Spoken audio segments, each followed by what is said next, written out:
who are you? Where's, the tall guy? Oh, hang on. I think I know where he is. Sit and speak.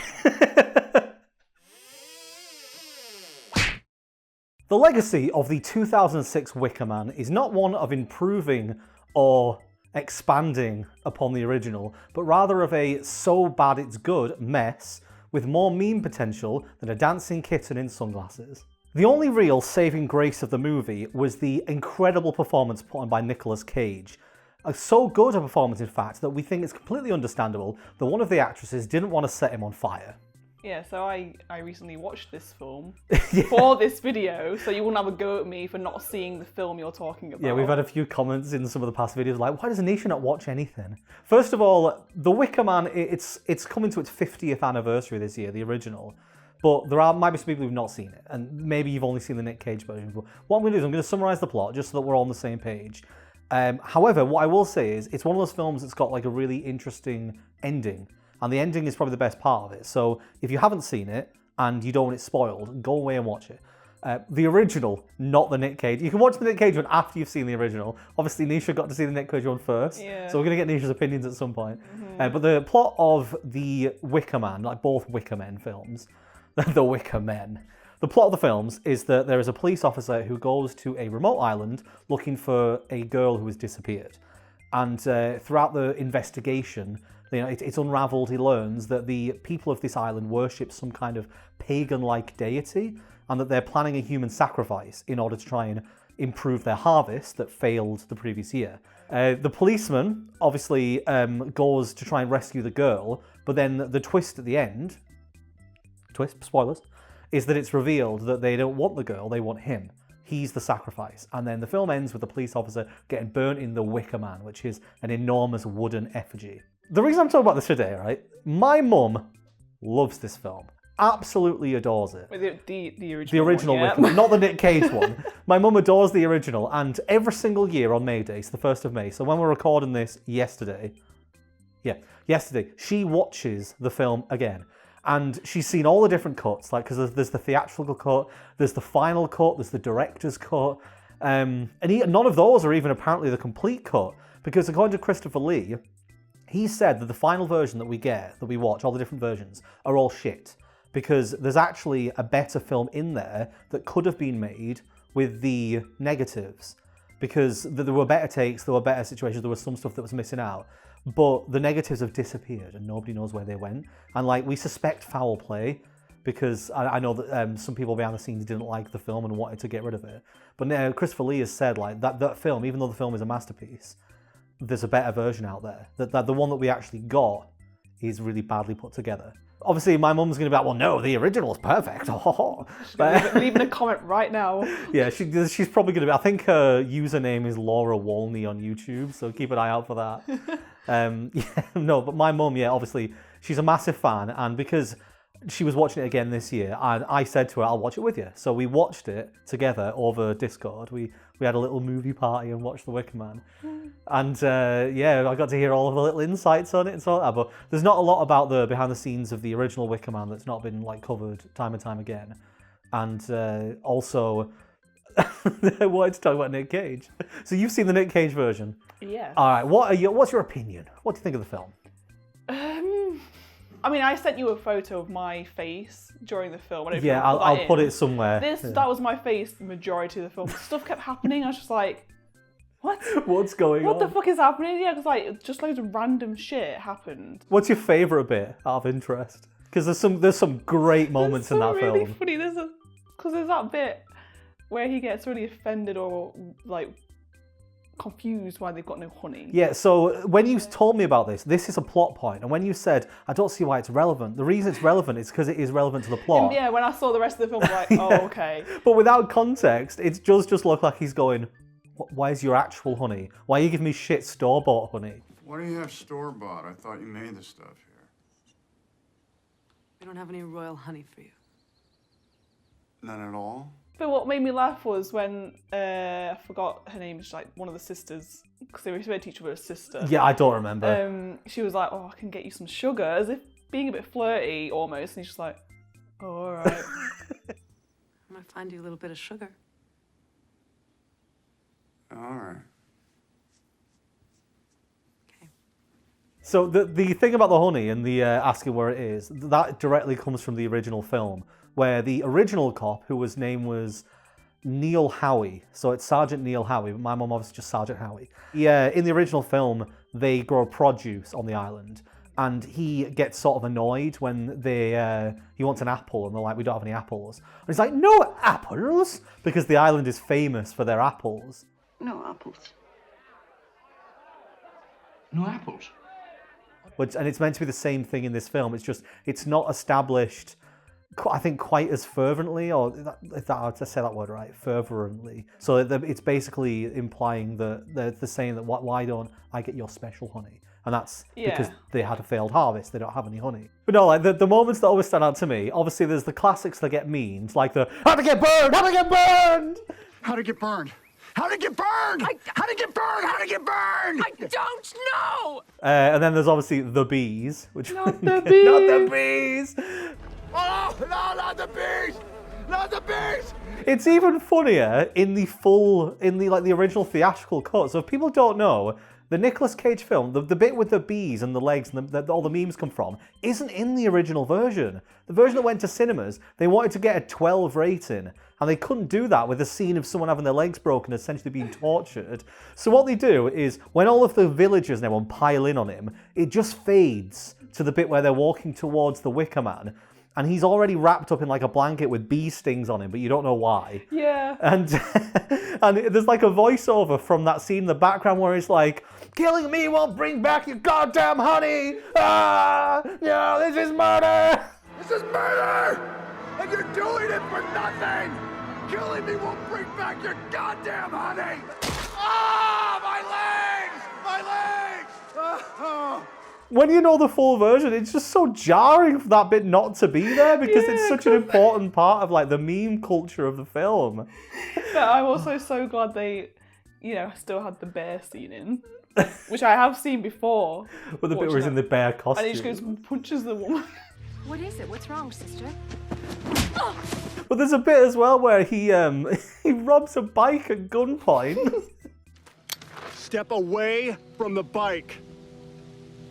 While we're talking about the final scene with the breaking the legs and the bees and the Wicker Man, obviously the way the film ends, as I've mentioned, is that Nicolas Cage's character, I always forget his name. He's called Edward. Oh, Malus, yeah. Yes. So if anyone was wondering, he's named Edward after, and the Rowan is named Woodward because the actor who played the original cop was called Edward Woodward.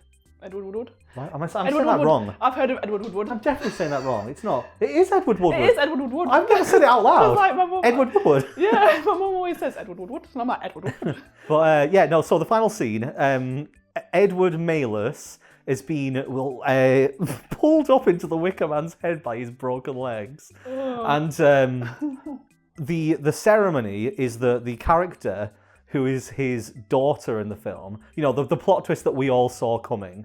The daughter is the one who runs up and lights the pyre. And the actress who plays that character, Erica Shea Gare, so she was around 7 or 8 at the time. She didn't like the idea of being the one to set fire to who is effectively her father in the film, the character played by Nick Cage. And she didn't want to do it. She felt really uncomfortable doing it because obviously she runs up with that fucking evil as shit, psychopath. And she's like, I can't believe how much she's smiling when she does that. But yeah, so she has to run up and light this thing and then be all happy about it. And because she didn't want to do it, the directors and the filmmakers just fucking lied to her. And they were like, "What? No, don't worry about it. Don't worry. He doesn't die. He makes a miraculous escape." At the last minute, he escapes from the Wicker Man. And she's like, "Oh, okay, I don't mind doing it now then." If she ended up watching the film at some point when she's older, and she's like, "Oh, I wonder where he gets out. Where does he get out? Why isn't he getting out? Oh my God, no." I think that was my reaction watching it. So I'm thinking, oh, it's Nick Cage, you'll get out. Yeah. Why is he not getting out? What's happening? Well, this is the big point of The Wicker Man. The director of the remake, Neil LaBute, he watched the original film and he said he didn't think it was very well made, but the ending is so impactful. And that was one of the reasons why he wanted to do the remake, because he wanted to bring that impact back. And according to him, so obviously the film's supposed to be a horror, but it's not. Like, it's definitely, it's too funny. Even the bit, like, because when he was getting his legs broken, I'm like, oh, that's painful. But then the second the bees start getting poured in, he's like, the bees! You just start laughing again, and you just can't help but giggle at it. You can't help but laugh at the fact he's dressed in a bear costume and goes and punches someone. Or he drop kicks that woman into the wall. The film, obviously, it's not meant to be a comedy, but according to Nick Cage and the director, they keep saying in interviews after the fact, oh, we knew it was going to be funny.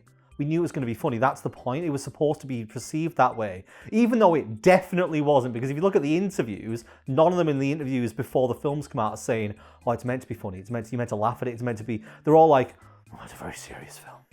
Oh, exploring these things and these ideas and all of this. There's more of a sense of unsettling creepiness that comes into this movie. It's the same sort of thing that you look at how Kubrick did in The Shining. And then obviously afterwards they're all like, no, it was meant to be funny. But what the director had said was, the idea was to make the majority of the film over the top and funny and comical, so that when the ending happens, you're more taken aback by it. Because it just suddenly gets very real. And you're gone from like this really sort of comical, like, pantomime of him running around in a bear costume, knocking people out, to then suddenly be set on fire and killed. And they were like, oh, that's the impact we want from it. That's why we've chosen to make it funny. And I counter that by the fact that Nicolas Cage himself wanted to be burnt in the bear costume. What? He didn't want the bear costume to be taken off. He wanted to be burnt in the bear costume. And I would say, if you want your ending to feel serious, why would you want to be burnt in the bear costume?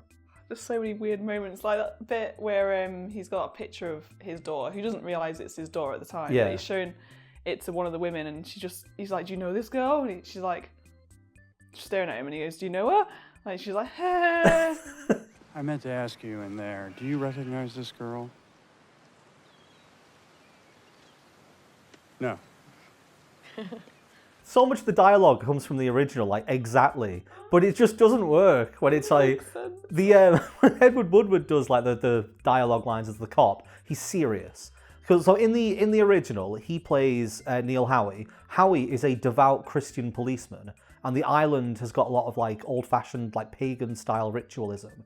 So they're doing, like, orgies outside and dancing naked around the maypole. So he's obviously a big part of the story in the original is that it's his Christian values are coming in. And he's like, how could you do this if you not taught them of the Lord? Yeah. And even that at some points does get quite comical, because his expression in some of those scenes when he's like witnessing the debauchery, and he's like,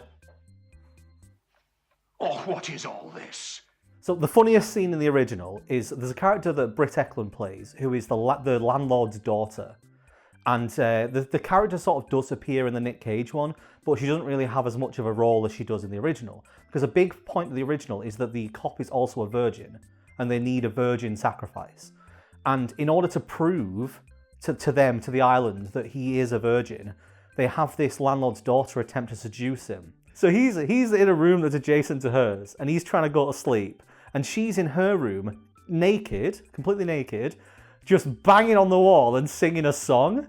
And I always find this scene really funny because he's like in his room looking like he's gonna fucking bust a nut because he can't manage the fact that she's flirting so hard with him through a wall that he can't see her. But like he goes up to the wall and starts going, What? against the wall because he's like, he can't hold his urges in, and he's like basically looks like he's gonna drill a little glory hole through it. And this scene goes on for a very long time. In the like the extended cuts of the film, it goes on for a very long time, and the whole time she's just there like against the wall going, Oh no. it's so Oh no. good. It's amazing. It's so good.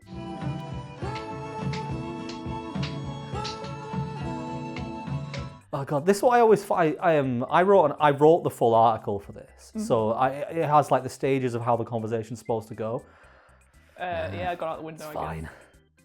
As long as I get the point across. You like, got the point where the little girl didn't want to set fire to Nick Cage, but she had to. She was lied to. I reckon like after the visual effects are put on, she sneaks in. She wants to get a look at the film because she's not old enough to see it, and it gets to that point, and she sees the torch come down and light up, and she sees him in there screaming like and she's like mortified. Oh no, Nick Cage, I've set fire to Nick Cage, he's going to die.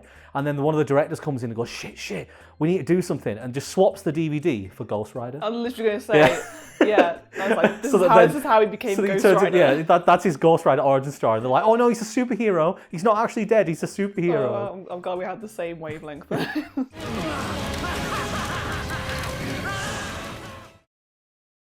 Have you ever seen, what's it called? It's called In the Cage with Nick Cage.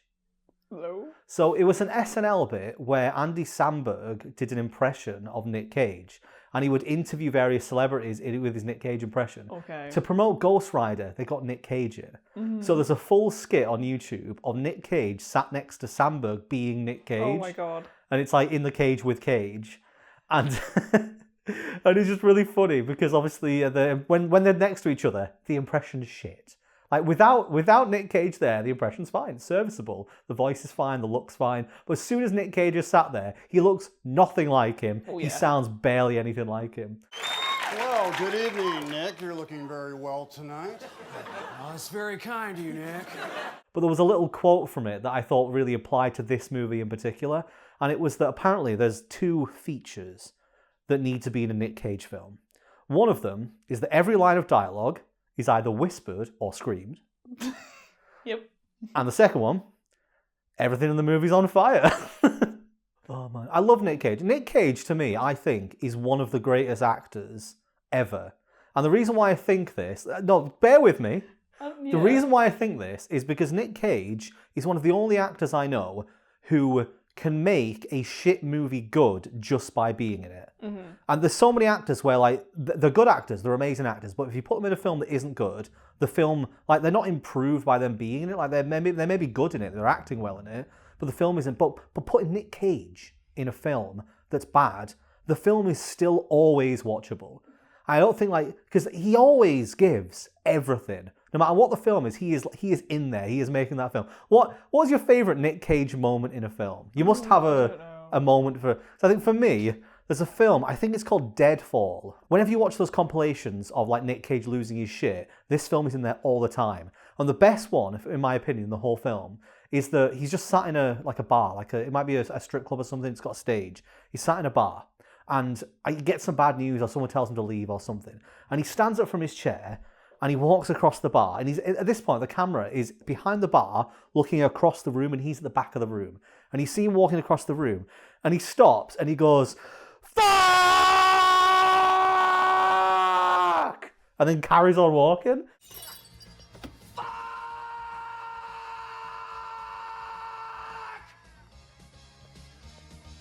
That's my favourite. I don't think anything's going to top the bear punching. That's The bear punch is good. I can't. Like, what's that one where he pulls that face? It's the meme face. Yeah, that might be Vampire's Kiss. I know there's a few from that film. Like, because that's from I think the one where he's like A, B, C, D, E, F, G. H, I, J, K, L, M, N, O, P, Q, R, S, T, U, V, W, X, Y, Z. Oh god, there's so many good Nick Cage moments. Like, you won't have seen Mandy, I imagine, but there's a bit in that when he has a chainsaw duel. You can't live in fear. I'm a big fan of National Treasure. Oh yeah, the You classic. can't live in You can't live fear. in fear. You can't live in fear. You can't live in fear. It's true, everybody. If you ever scared about anything, if you ever worried about life, just remember, you can't live in fear. That's how you have to say it. You can't live in fear. I think he only says it like once in the film as well. I don't think it's even a common line. Something we always quote. It's like this deep pull here, but Drunk Minecraft. So one of the first things that Markiplier did with his friends Wade and Bob was Drunk Minecraft. And in that, they used to do this running gag, which was to take the piss out of The Walking Dead by having Rick and Shane saying things along the lines to each other of like, "You think you can do this, but you can't." Oh, yeah, I Do you remember that? Yeah. And I remember when I watched The Walking Dead, because I'd seen Drunk Minecraft before Walking Dead, and I was waiting. I thought that they said that all the time. I only remember them saying something like that once. And I think it was like there was a scene at a crossroads or something, and they said like, "Oh, you think you can do this, but you can." It was like a really casual thing. You don't love her. You think you do, but you don't. But that's like I was saying about there being one quote from something that has like the "can't live in fear." Like it's such a small part of that film, but it's the one everyone's got their own little in jokes. You know what? Comment section. This is a good opportunity. Do you and your friends or your family or anyone have a very specific in joke related to a very specific thing? Because I imagine you and me have a few. Well, there's that one we can go going orange. Orange. Yeah, guess what? Film is very specific and one word. Orange. Orange. Oh god, I really enjoy this format. I like obviously Carl's format of just being able to go off on one. I think that in these videos where I'm hosting on occasion, I'm gonna perfect this format.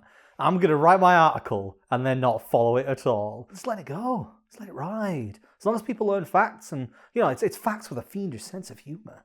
And we don't need Carl here to do that. We can all do it together. You and me, chat, and Nisha as well. We can all do it. Here's something we can talk about to just end the video off.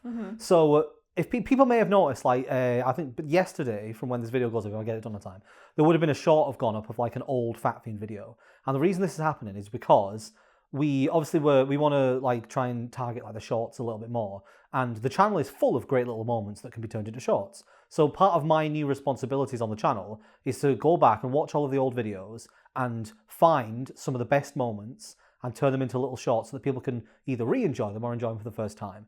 But also along with this, what we want to start doing is putting together some like nice compilations and things of like a bunch of old clips or old episodes or things, just so that people have access to stuff. Because you are no longer on YouTube allowed to sort channels' videos by oldest. It won't let you do it. No, you only sort it by most recent or most popular. Oh, right, yeah. So there's a lot of early Fat Fiend videos that unless people are going to scroll all the way through the back catalogue, got like over 1,000 videos. Yeah, they're never going to see them.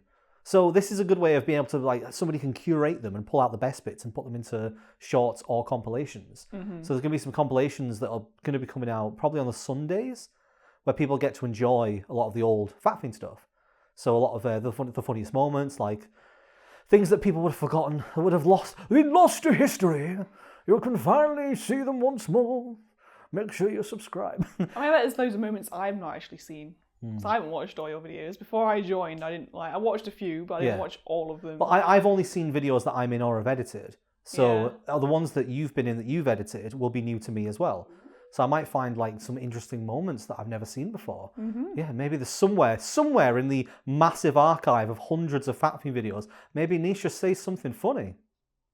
You know, I knew you were going to say something like that. You could tell by the way I was winding up, couldn't you? Yeah. You've known me too long. It's so mean.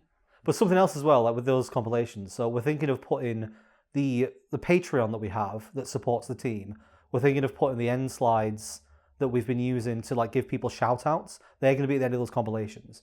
So if you are a patron or you want to be a patron, if you sign up to that tier, you can have your name or shout out at the end of those videos on the main channel. So extra bonus for signing up. Big thank you from all of us. Yeah, so that's something that I'm going to be doing. And behind the scenes, there's a few different like roles going around now. We're not all just going to be doing the same stuff. Nisha's going to be handling merch. Yep. So if you see any of the new t-shirt or merch designs in the store, somewhere up there or down here in the description, if you see any of those things, Nisha's been working on those with over with Psycho and I think it's Psycho. Psycho. I don't know. I think it's Psycho. Psycho Apparel. Apparel. Lucas is going to be in charge of social media, so if you aren't following the Instagram, the TikTok, I'm trying to get him to do Twitter, but I'm not sure if Carl wants to do Twitter. It just doesn't seem like the correct sort of media platform. Particularly now. Well, now, yeah, but nobody wants to join Twitter now. For video stuff, it's better for Instagram and TikTok. So subscribe to everything. Yeah. Follow us on everything. Yeah. Make us your life. Live for us. And make your entire existence just for us. Subscribe to all of our socials and like all videos, comment on all videos, ring that bell multiple times for every channel. We are your existence. We are your life. You will never escape us. You will never get away from the crew. We are not.